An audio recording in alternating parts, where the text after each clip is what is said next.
कि पिछले 10-12 साल की सुविचारित योजनाएं रंग ला रही है और हम इतने बड़े संकट के बावजूद भी नागरिक देवो भव के मंत्र को लेकर के जीते हुए भारत ने जो तैयारियां की थी, एक के बाद एक कदम उठाया था।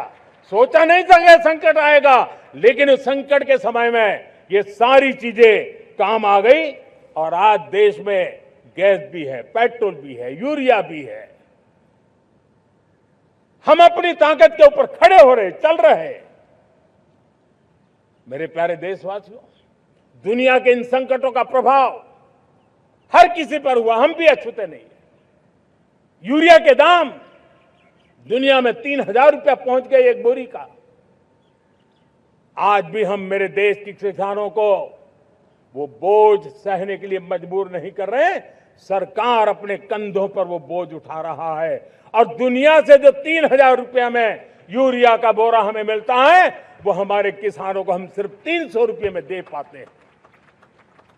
इतना ही नहीं, डीएपी आज दुनिया में बाजार 5,000 पहुंच चुका है, लेकिन मेरे देश के किसानों को दिक्कत ना हो इसलिए 1,350 रुपए में आज भी डीएपी देने का काम हम कर रहे हैं। मेरे प्यारे देशवासियों, एक समय था जब मैं आत्मनिर्भरता की बात कर रहा था तो कुछ लोग एयर कंडीशन चैम्बर में बैठ करके सोचने वाले लोग हमें बता रहे थे ग्लोबलाइजेशन का क्या होगा। लेकिन दुनिया देख रही है कि पिछले एक दशक में ऐसा लग रहा है कि दुनिया ने ग्लोबलाइजेशन बोलना ही बंद कर दिया है। जहां से ग्लोबलाइजेशन की आवाज आती थी वो बंद सुनाई नहीं देती है। दुनिया का हर देश अपनी अपनी संभालों के मिजाज की तरफ गया है। लेकिन दुर्भाग्य से इस संकट के कालखंड में कुछ लोगों ने अपना रुतबा दिखाने के लिए संसाधनों को वेपनाइज करने का खेल खेला है। दुनिया अपने पास जो कुछ भी है उसको वेपनाइज करने में लगी है। संसाधनों का वेपनाइज, रिसोर्स का वेपनाइज, पेट्रोल, डीजल, फर्टिलाइजर, दवाइयां, टेक्नोलॉजी की चिप्स, इतना ही नहीं भूभाग को भी वेपनाइज किया जा रहा है। और ऐसे समय अगर हम आत्मनिर्भरता मंत्र को लेकर 10 साल सही दिशा में न चले होते तो हम कल्पना कर सकते हैं कि ऐसी चुनौतियों का मजबूती से मुकाबला कैसे करते। और हमारी तैयारियां निरंतर बढ़ती जा रही है। मेरे प्यारे देशवासियों, दूसरी तरफ आज भारत का प्रोफाइल पूरी तरफ बढ़ रहा है। आज भारत दुनिया के लिए एक स्वीकृत और सम्मानीय देश के रूप में बन रहा है। भारत के पास स्थिर पॉलिटिकल मैंडेट है, स्थिर सरकार है, भारत का वाइब्रेंट लोकतंत्र है, भारत का मजबूत न्यायतंत्र है और हम सबको दिशा देने वाला भारत का संविधान है।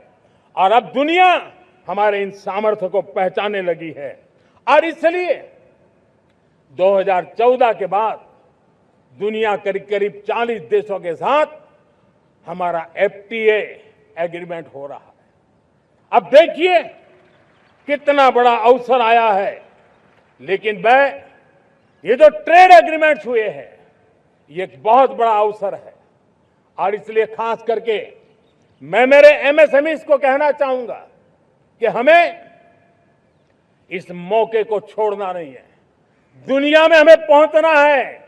भारत के उत्पाद की हर चीज विश्व के बाजार में पहुंचे और चाहे हमारा टेक्सटाइल हो, हमारी मशीनरी हो, हमने दवाइयां हो, हमने मौका छोड़ना नहीं है। लेकिन वैश्विक जो पैरामीटर्स हैं उस पैरामीटर को हमें पार करना होगा। हमें दुनिया से जो मिलता है उसे अच्छा देना पड़ेगा, दुनिया में जो मिलता है उसे सस्ता देना पड़ेगा। और पंजाब के लुधियाना से लेकर के तमिलनाडु के तिरुपुर तक हमारा टेक्सटाइल सेक्टर दुनिया में पहुंच सकता है। इतना ही नहीं, केरलम से लेकर के गुजरात और तमिलनाडु से लेकर के बंगाल, ये हमारा समुद्री तट, हमारे मछुआरे भाई बहन आज इस एफटीए के कारण हमारे श्रिप यानी झींगा उसके एक्सपोर्ट की बहुत संभावना बनी है। हमारे सी फूड की दुनिया में पहुंच बनने की संभावना पड़ी हुई है। और इसलिए मैं चाहूंगा कि हम इस परिस्थिति का फायदा उठाते हुए, हम आगे चलते हुए हम इन कामों को पार करने के लिए प्रयास करें। मेरे प्यारे देशवासियों, मैंने जो भूमिका आपके सामने रखी है उसके पीछे 2047 का लक्ष्य इन मजबूत नींव पर खड़ा है। 2047 विकसित भारत का लक्ष्य हमने पिछले 10-12 साल में देशवासियों ने जो सामर्थ्य दिखाया है उस सामर्थ्य का हिस्सा है। और इसलिए मेरे प्यारे भाइयों बहनों, सदी का 1/4 हिस्सा बीत चुका है और अगला 1/4 हमारे लिए अत्यंत महत्वपूर्ण है। अब हम रुक नहीं सकते हैं, हमारी गति नहीं रुक सकती है, हमारी दिशा तय हो चुकी है, हमें प्राप्त करके रहना है। और इसके लिए हमें अपना वर्क कल्चर बदलना होगा। हमारे वर्क कल्चर को बदलते हुए हमें हमारी सोच को भी बदलना होगा, हमें हमारे काम की गति को भी बदलना होगा। जो काम पिछले 5-7 दशक में नहीं हुए हैं, वो काम हमें आने वाले 5-7 साल में करने हैं। और मेरा भरोसा है मेरे देश की युवा शक्ति पर, मेरे देश के नौजवानों पर, मेरे देश की माताओं को बहनों पर, मेरे देश के किसानों पर, मेरे देश के मजदूरों पर कि हम इस सपने को साकार कर सकते हैं। और इसलिए हमें रिफॉर्म की गति को भी आगे बढ़ाना है। और जब मैं रिफॉर्म की बात कर रहा हूं, रिफॉर्म नहीं हमारे लिए कोई कंपल्सन है, नहीं रिफॉर्म ये हमारे के लिए कोई बजबड़ है। हमारे लिए रिफॉर्म ये कन्विक्शन है। आउट ऑफ कन्विक्शन हम रिफॉर्म एक्सप्रेस पर चल पड़े हैं और हम आने वाले दिनों में भी नेक्स्ट लेवल रिफॉर्म की ओर बढ़ने वाले हैं। और इसलिए सरकार, समाज, उद्योग, उत्पादक, किसान, हर किसी ने अपनी ट्रेडिशनल व्यवस्थाओं में रिफॉर्म करना पड़ेगा, सोच में रिफॉर्म करना होगा, अपने लक्ष्यों को रिफॉर्म करना होगा। और इसलिए मेरे प्यारे देशवासियों, हमें एक निश्चित दिशा में को लेकर के चलना होगा। मैं आज उस युग को भी याद करना चाहूंगा जब देश,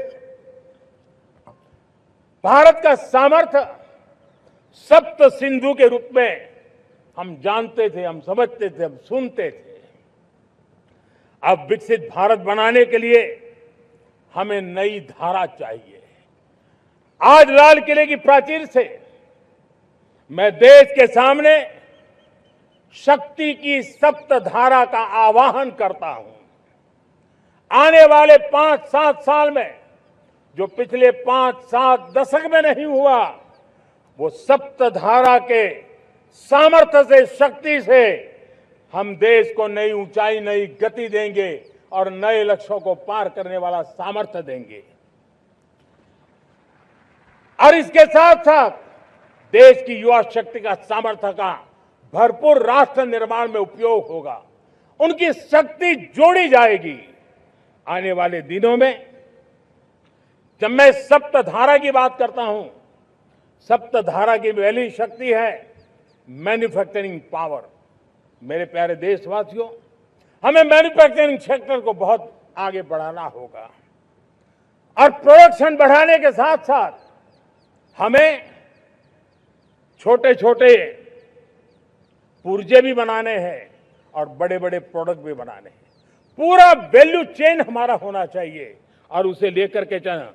हमें कंपोनेंट भी चाहिए और हमें कंप्लीट मैन्युफैक्चरिंग भी चाहिए, कंप्लीट प्रोडक्ट भी चाहिए।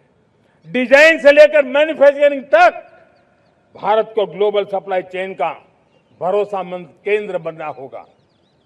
इसके लिए मैं 3 चीजों पर विशेष जोर देना चाहता हूं। मैन्युफैक्चरिंग के क्षेत्र में जो मेरे भाई बहन हैं, ये समय का ये अवसर है, इस अवसर को जाने मत दें। और इसके लिए हमें कॉस्ट, क्वालिटी और स्केल, इसके विषय में वैश्विक मानदंडों से खरा उतरना पड़ेगा।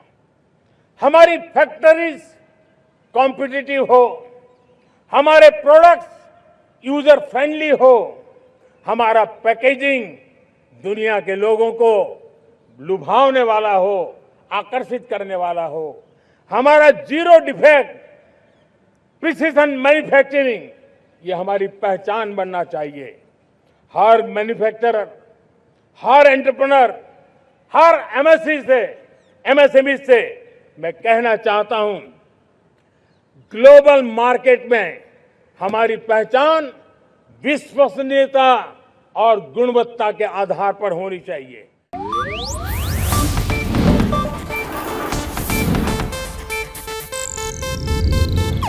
ಇದು ಏಷ್ಯಾನೆಟ್ ನ್ಯೂಸ್ ನೆಟ್ವರ್ಕ್ ಪ್ರಸ್ತುತಿ।